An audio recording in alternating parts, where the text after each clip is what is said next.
Samm Marshall shares uplifting stories and conversations with people making Johannesburg and the world a better place.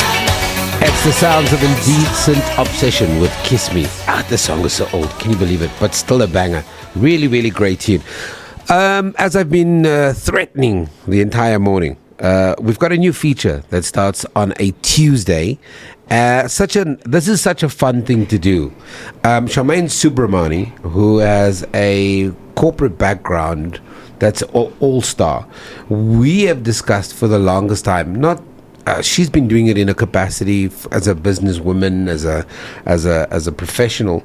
It's been mentoring, developing businesses, individuals, organizations, institutions for just the longest time. And I reached out to her and I said, Charmaine, you've got such a wealth of experience. And I think our community at 919 can benefit from just a weekly interaction with your infectious optimism, your well-learned approach, and you can share some of your insights. So Charmaine, good morning. And now we are here on a weekly feature called the Wealth Zen. And it's going to be a great 20-minute conversation every Tuesday, hopefully helping you to reset, engage with your emotions, but create wealth. Hey, Charmaine. Hey, Sam. Thank you for having me. And thank you to 919 for actually allowing me to share some wisdom and engage with an amazing guy.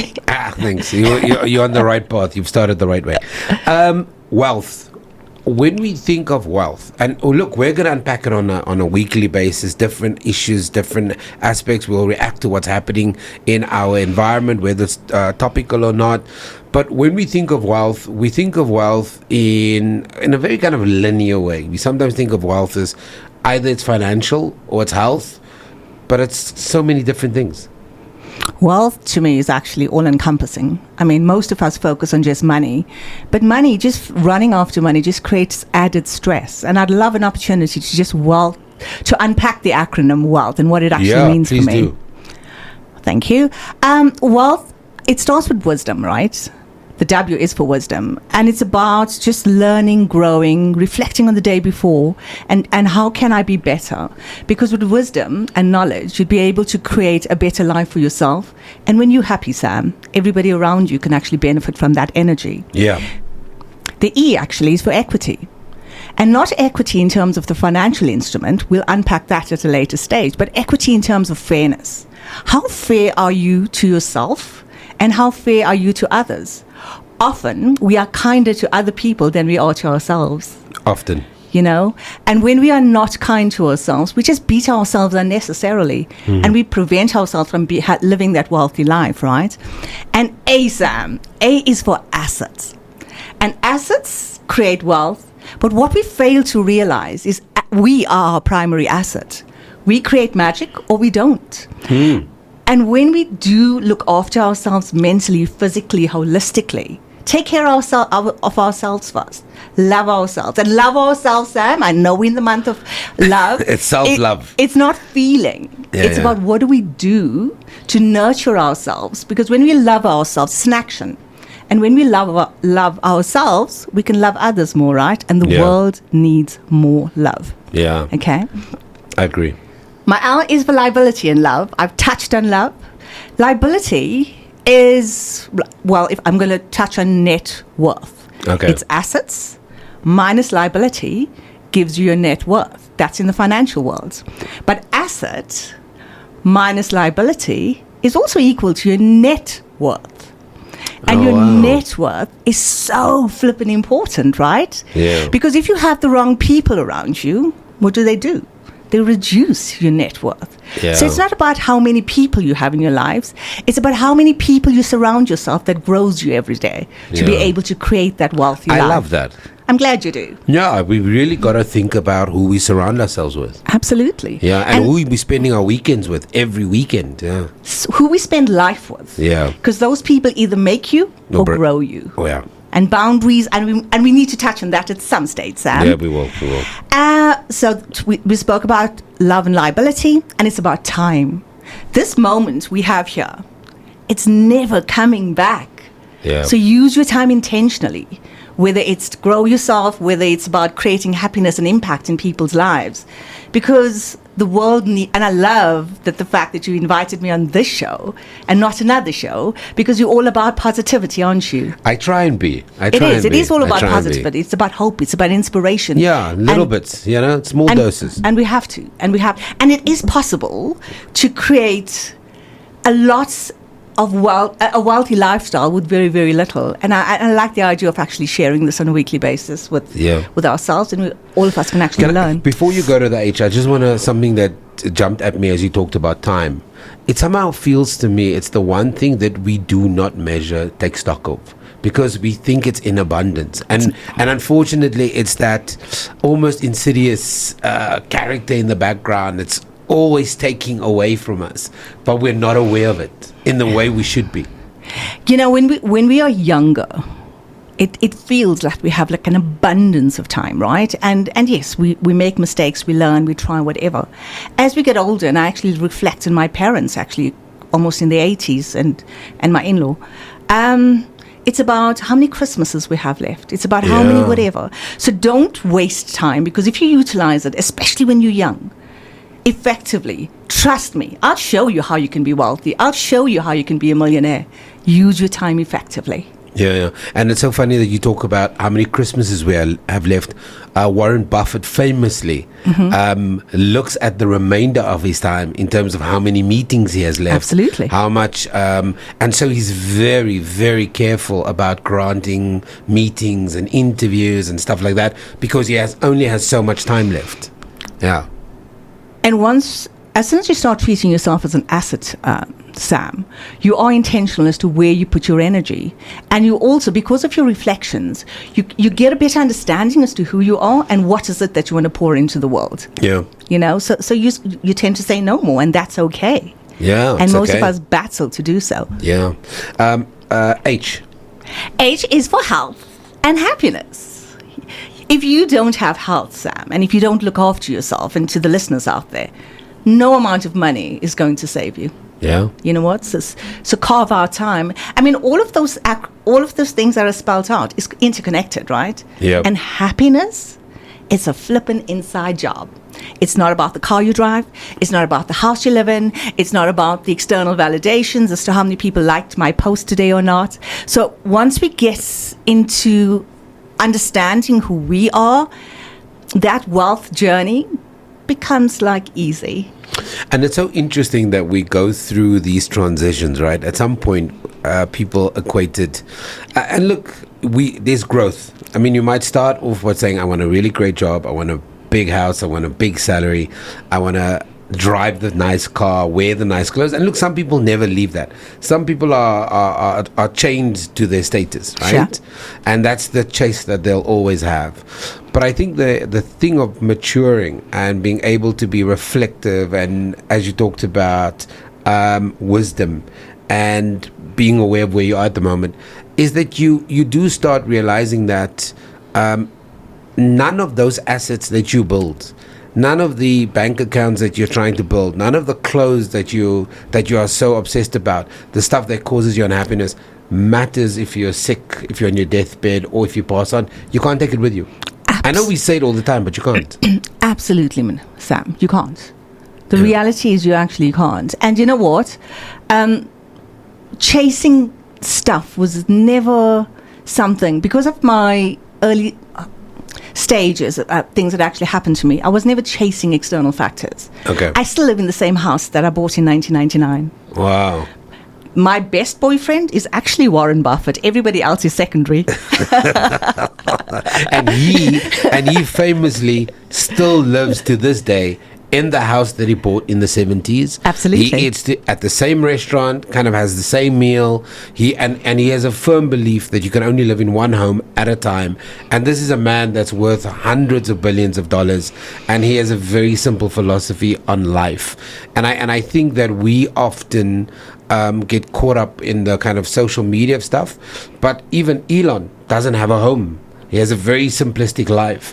I mean, Jeff Bezos is a little bit more complicated, but also has one home. And so you'll see the more these people acquire, the more kind of they strive for simplicity. Absolutely. And the reality is, once you know yourself and you're clear on where you're going, you're not swayed by external factors. You have no desire to please anybody else but yourself and the people that really matter to you. And once we get to, and we can get to that stage, it's a matter of being intentional. It's a matter of utilizing your resources properly and being willing to learn, because people often go, it's too hard, it takes too long. Nothing worthwhile happens overnight. Yeah. And I was listening to, don't ask me why, but I was listening to Andrew Tate this morning. The world's famous misogynist. I was listening to him this morning, and he was, even a messenger. It's only in the movie 300 where Leonidas tells the messenger, before he kicks him down this pit of eternity, that in Sparta the messenger is responsible for the message. But I was listening to Andrew Tate this morning, not looking at the messenger, but trying to listen to the message. And he was saying that good habits are hard at the beginning, but they are important. You have to go through the pain points to have developed good habits. And he was saying that if you go to the gym every day, you will see results. I mean, you might, obviously, if you have the understanding and the knowledge, you'll have better results. But if you go to the gym every day, you are forming a healthy habit. And so those are the things that we need to get to. Stop thinking of a good habit as hard. And even if you just start walking made a decision that if you live in a complex, I'm walking in the complex every day. It doesn't have to be for 5 hours, 10 hours. It's just you getting up and walking. It is those habits that start building, and incrementally, those small things add up to become big things. Powerful statement, Sam. And it's so important that you actually brought that point into this room. It's micro steps. Micro steps. It is. Just doing the little things, and it accumulates. Just like brushing your teeth. Yeah. Well, some of us don't. Some of us don't. I know you do. Some of us believe it's got to be natural. I don't know why. But it's the micro steps, and often, and here's the thing. I think what we're doing here on a Tuesday is not stuff that people are not going. They haven't heard it before. In actual fact, a lot of it they do know. I mean, the acronym was really, really smart in terms of wisdom, equity, asset, love, liability, time, health, and happiness. I think that's really, really great. But a lot of the kind of wisdom, the life lessons you've learned, both personal, professional, at boardroom level, building teams, are the things that's going to add value to our lives. But let's be honest, it's not stuff they haven't heard before. For those that watch podcasts, they listen to the Mel Robbins, they listen to the Simon Sinek's, they engage with the Lewis Howes of the world, and so the list goes on. I mean, but yet we don't do it. I think when people are ready, they will take the information shared and utilize it to their benefit. You know, when I was younger, Sam, I wanted to flip and change the world, and therefore I studied law. And as I got older, I realized I can't change the world. I can have an influence in a community, but who I can change is myself, as to how I respond to certain situations and how I show up. So if all of us elect to change ourselves and be better human beings and have an impact in ourselves, community, and the world, we will have that ripple effect. Right? So that's the point I'm making. There must be willingness and the desire to create that. You know, most people, Sam, chase money. When you chase money, you're continuously stressed. When you chase the freedom that comes from living a wealthy lifestyle, that is more appealing, actually. Because it's more than just one focus. Yeah, it's so interesting when you say that, because even Patrick Bet-David in his conversation talks about what freedom means as opposed to what chasing money is. There's a young man who does this series called The School of Hard Knocks or Hard Life. It's a series where he walks up to incredibly wealthy people and he talks to them about what were their challenges, what was the most money they've ever made. And he's trying to kind of get young people to understand that it's in all our power to affect change. Absolutely. You know, it's not a only they can do it. It's all of us can do it. All of us have the ability right now. Even if we're driving next to our partner, we can choose how to respond to a situation that's triggering. We can identify our triggers.